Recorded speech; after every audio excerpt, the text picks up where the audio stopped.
Hello everyone, today we're going to be talking about my setup, and I've made some videos about my setup when I was doing all the videos on the Tube Quad, but today we're going to be looking at it from a different viewpoint, and that viewpoint is going to be, how did I arrive at all of these components based off of all the quads that I've flown in the past. So what I'm going to do is I'm going to go through all the different mini quads I've owned. We're going to take a look at all the components they have, and I'm going to talk about things I liked, things I didn't like, and then we'll talk about why I have arrived at all of these components on this quad and why I like them. So starting off, the very first quad that I owned was the Immersion RC Vortex, and this was like one of the first premium ready to fly racing drones offered, and I don't regret buying it because it was really good quality for the time. And that brings me to a philosophy I have of buy once, cry once, because I could have bought like a cheap Chinese frame or whatever, and it would have cost me a lot less money. However, it definitely would have been lacking features that I would have wanted, and it definitely would have been lacking in quality. And I know this from experience, and that's why I did not buy something off of like Banggood or whatever, because I had already been in this hobby for quite a long time before I started doing these racing drones, and I knew that if I did something like that, I probably would be disappointed with the quality. So I went ahead, I spent the money, and I got a real nice quad for me that was just ready to go, which is a good way to start out, so I don't have to struggle with all the components and whatnot. Brief rundown of this quad: it has a 1806 motors. They are 2300 kV. It has 12 amp ESCs within the arms, which was pretty sleek, and it has these folding tube arms, which was also pretty sleek. I guess the idea was that you could, fold this up for transport better. However, the problem with that was that every time you crash, even in a light crash, an arm would fold, and then your battery's right in the middle, and your prop could hit the battery if you rearmed and took off. So you would basically have to go and do the walk of shame and pick up your quad every time you touch the ground. So that was annoying. That was something I did not like. In the inside, there's I think it's a 200 milliwatt, maybe 300 milliwatt, I don't remember, Immersion RC video transmitter, and a 32-bit flight controller that ran clean flight. And you can look up what that is for all of you who don't know. And in the back, I used to run a Hobby King Orange RX with a CPPM, and now I just run a satellite, so I upgraded to that. And in the front, there used to be a CMOS camera, which was not good, so then I upgraded to an HS1177 CCD camera, which was like the standard at the time. I also ended up upgrading the motors to the Cobra 2204s, which I then took off and put on a later build. And I ran this exclusively on 3S, so there was not that much power, but I didn't run a camera on it most of the time, so it kind of evened out. So overall, I was pretty pleased with this quad. The things I noticed that I really liked about it were like the OSD pretty much, and pretty much everything changed in the next build. So I think that's all I had to say about this thing. It served me well, but I wanted more power, so I went ahead and built a 4S rig. And at the time, I was watching Mr. Steele a lot, and I was inspired by his stuff, so I built a 5-inch Alien and ran it exclusively on 4S. And interesting thing to note about this actually is heavier than the Immersion RC Vortex, even though the Vortex actually has a much wider stance. Originally, I ran the Cobra 2204 2300 kV motors, and you can see that these were upgraded to the Emax RS2205S 2300 kV motors, and that gave an extra boost in power after I got used to the extra power of 4S, which took me quite a while to get used to. And then it's running all KISS gear, so KISS 24 amp ESCs, KISS version 1, and then since I knew I liked the OSD from the Vortex, I made sure that this had an OSD. The KISS flight controller does not have an OSD built in, so I had to run a separate little board. It's not like 30 by 30 or anything like that. I think it's a 10x10 board. It's called the Micro Minim OSD, and I also had to run a separate voltage regulator to power that OSD because it draws like 0.5 amp, which is kind of a lot for a little board like that. And also to power the video transmitter, which is the TBS Unify Pro, and I still use the TBS Unify Pro because it just works.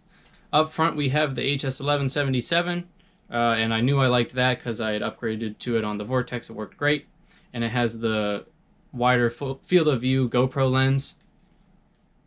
And in the back I have the same LemonRX receiver. I liked that. It works good. It's the fastest you can get with Spektrum, which is what I run. The reason why I haven't switched to anything other than Spektrum is just because it works well enough for me, and I'm not in the mood to spend a lot of money upgrading my transmitter. I run a DX8, the first generation, if you're wondering. I think that's all the components for this. So in terms of flight characteristics, yes, it had a lot more power, but the things I noticed or started to notice as I got better as a pilot is that the roll was way more responsive than the pitch. And it pretty obviously was the fact that the motors and the pitch axis are much more squashed together, so you can see that this is like a squashed X design. And also that the weight on the fuselage was very spread out in this axis, which makes it even harder for the motors to rotate the frame in this direction. So those were just some things I noticed, and those will come into play later when we talk about my current setup. Oh, and the last thing is that I'm running the TBS Triumph antenna. So that's it for this one. So the hype at that moment was like 6-inch stuff, so I decided I should, build a 6-inch quad for my next quad. So I stuck with the Alien frame because in general I liked it just because it was so durable and it just worked. So I got a 6-inch Alien, and the motors I originally ran on this were the T-Motor F60 Pros version 1, which were gold. These are the version 2s, which are silver. Both versions are 2207, 2200 kV motors. And this used to be full KISS, just like the Alien, so basically same exact setup. The only difference was the camera, which is the Rotorite Runcam Swift. So that's pretty much this setup, and that's when I learned, I really enjoyed 6-inch. Just how much grip you get in general is just very nice. You can pull out a dive so easily, you corner effortlessly, and what I've noticed about 5-inch to me is that it feels like it just doesn't have enough grip, and it just kind of slides through the corners, whereas 6-inch carves through the corners. And that's just a feeling I really liked about 6-inch. Yes, it's not as responsive as 5-inch. 5-inch is like hella snappy. 6-inch, not so much, but it's not a very big hindrance. But it was there. And the props back then for 6-inch were not good at all. At that point, really highly engineered, really good 5-inch props were coming out, but there were no good 6-inch props really, just old stuff. I got by fine, but my problems were oscillations. I was running full KISS at the time, and Betaflight had gotten a lot better at this point, and I ended up flashing Betaflight on the KISS flight controller, and that actually solved most of my oscillation problems. And I remember switching back to KISS, and when I flashed back to KISS, I was like, wow, I really like how this feels, because I always have liked how KISS flies, but the oscillations just came back. So I've just stuck with Betaflight for now, because KISS just had too many oscillation issues. I'm not really sure what the state of the oscillations in KISS are now, since they've moved to the F7 flight controller, and have had a lot of firmware updates. I'm sure it's a lot better, just because everything's a lot better now. But unfortunately, at this point, I've stuck with Betaflight. So we'll see if I ever switch back to KISS. That's pretty much it for this quad. I ended up swapping in some electronics from the tube quad, which I guess I can go over right now. So on the original tube quad, which looked something like this, I had the F60s, then I switched to the F60 Pros, and then I had these electronics in it, which I've since transplanted to this frame. And those were all Betaflight things. So I had DOIS version 2 30 amp BL Heli ESCs. I had the Betaflight F3 flight controller, which is a PDB, OSD, and flight controller all in one. And I really liked that because it made the build so much easier. I was used to KISS, where I had to have the flight controller, PDB, an OSD, and then a voltage regulator. So that's 4 boards. And then this one only needs, you know, 1, maybe an extra voltage regulator if I'm running the 5-volt version of the Unify Pro. So something else to help power my video transmitter. You know, going from 4 boards to 2 boards, it's way cleaner, way easier. With that said, I then switched to the current version of the Tube Quad, in which I am using a 4-in-1 ESC. And you can see the reason why I wanted to switch to a 4-in-1 ESC is because it looks so much cleaner with these tubes. Because before I had like the rectangular ESCs on top of the tube arms and it looked horrible, and it kind of defeated the whole purpose of the Tube Quad.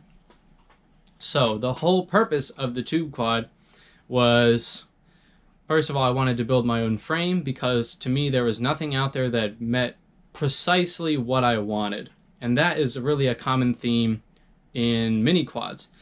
You know, there's so many of these ready-to-fly quads out there, but I can tell you right now that none of them meet the requirements that I have and that a lot of other pilots have for what they want in a frame. Because if you take into account all the motors out there, all the good motors out there, all of the good ESCs, all the good flight controllers, all the good cameras, all the good video transmitters, all the good antennas, all the good frames, there's way more combinations of those than any of the ready-to-fly quads out there. Not to mention that a lot of the ready-to-fly quads are the cheap Chinese ones that I don't recommend that you buy. So, like I was saying, the whole idea with the tube arms was actually aerodynamics.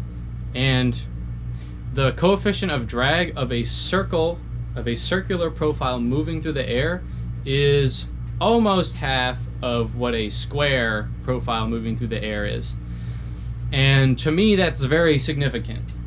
So that's why I wanted to just experiment with this idea. To me, it looked like most people, most manufacturers just used the flat carbon plate just because it's so much easier to manufacture. Because you can just get a sheet of carbon, just CNC it out, boom, you have frames. Here, it's not the same story. The other thing about tubes is that they should be stronger than the carbon plate at the same weight. Now, how does that work? How can you get more strength with the same weight? Well, because they're hollow, they're actually more rigid. So if you think of maybe a race car that has a tubular roll cage, maybe even a full tubular chassis, why do they use tubes? Why don't they just use rods? It's because the tubes are stiffer. So aerodynamics and strength, and then also just the clean look. So in my opinion, this is a very clean build. There's no motor wires running along the arms, no ESCs on the arms, right? That also helps aerodynamics. So the wires just run through the hollow tubes and then come out the middle and then wire into the 4-in-1. So this is one of the cleanest builds I've seen, and I'm really pleased with how it came out. That's why I've kind of stuck with this design, even though it's really a pain for me to manufacture this thing, because I don't use any CNC or anything like that. I've really stuck with it just because it performs so well.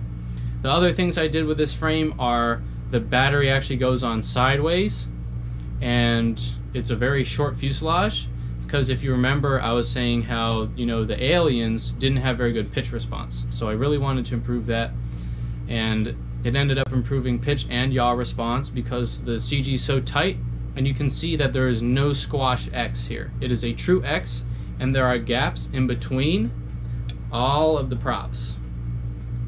And that makes it so that the cone of thrust from one prop, when it comes off the prop, like in a cone, it doesn't interfere as much with the other cones of thrust coming off the other props.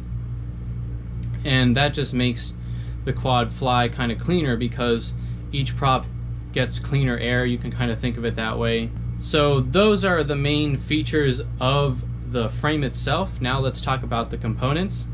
So obviously it's 6-inch because I really liked how 6-inch flew, and you can see I'm running the Emax Avan long range propellers, and I found that these are a good balance between response and then just thrust and everything like that. So it's kind of a good middle ground between thrust, efficiency, grip, and response. The motors are BrotherHobby 2206 2140 kV motors, and the reason why I chose these motors is because they were just really light. When I initially built this quad with the setup that is now on the 6-inch Alien, it was kind of heavy. The F60 motors were 35 grams each. These BrotherHobby motors are 28 grams each, so I saved about an ounce of weight just by changing the motors. And with other weight saving things I did, it really woke up the quad. So we'll keep going inwards and talk about that. The stack I'm running is the Hobbywing BL Heli S stack. It is not the BL Heli 32 stack. So that has the ESC in the bottom, and then there's an F4 flight controller that plugs right in on top of it. Super clean, I really like that.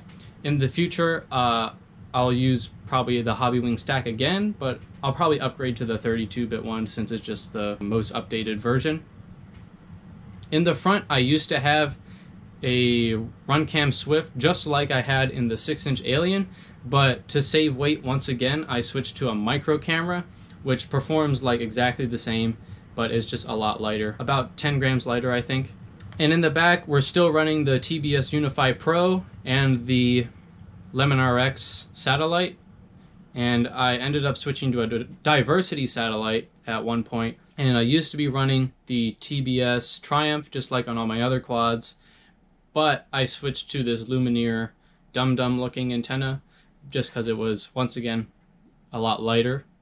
So I saved about 70 grams off my entire build just by switching out all the electrical components and not changing anything about the frame, which I think is very impressive. And of course you can imagine it really woke up the response and performance of this quad. So now we can talk about the camera that I run. So originally I ran a Hero 3 starting from the 5-inch Alien. I did not run an HD camera on the Vortex, and then I upgraded to the Session 5 at one point, and that did run on this quad for a while, and then I broke that and I upgraded to the Hero 6, which, yes, it's significantly heavier than the Session, but it produces much better image quality that I haven't felt a need to go back to the Session 5. And the nice thing about 6-inch is because it has so much prop area that it can really handle extra weight a lot better than a 5-inch quad. So I don't really mind the extra weight too much since I know I'm getting a lot better image quality out of the camera, which sometimes is like the only reason we fly these is to get really cool footage.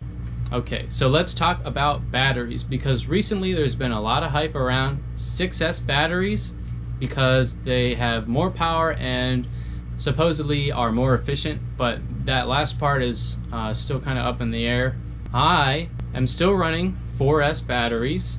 If you're wondering, I specifically use the China Hobbyline 1300 milliamp hour 70C 4S batteries, and the reason why I don't use the more expensive ones is because these work just fine for me. I don't need the high discharge rates of the really nice batteries because I have 6-inch, which has a lot of grip already, so I don't need that extra pop to pull out of a dive. I just have a lot of grip anyways. And I don't even use full throttle in my normal flying. So that's the reason why I use these batteries, and that's also kind of the reason why I feel no need to go to higher cell counts, is just because 6-inch performs to me so much better than 5-inch. It just already feels so effortless going around tight corners and things that I don't feel the need for more power because I already have so much grip. Yes, you can compensate for the lack of grip in 5-inch with more voltage in your battery and get more thrust, and that's one way to go about it, but I've just gone about getting more performance in the corners by just having a larger prop. To me that makes more sense, but that's just my opinion, and that's why I'm not going to switch to 6S batteries anytime soon. with that said, I think I pretty much covered everything I wanted to talk about. Hopefully you guys enjoyed seeing my progression through all the quads, and hopefully you guys see why I use this specific setup. I will say I might be changing motors soon to a larger stator size, because recently there's been a lot of new motors that have come out that are only 30-31 grams, but they're 2207 or 2207 and a half, which adds a lot of stator volume. So that would only add maybe 4 to 8 grams to my quad, but give me a lot bigger motor. So I don't want more power, but a larger stator might give me a little more response to my quad, which means more controllability, and I like controllability, so I might be switching the motors out. But other than that, I mean, I'm really happy with this setup. Let me know what you guys think down in the comments below. Let me know if you have any questions about any of these setups or anything. There's 4 of them laid out here, and there were kind of some intermediate setups as well. So if you want to know something about those, let me know. And please like this video if you liked it. Get subscribed to see more content like this in the future, and thanks for watching.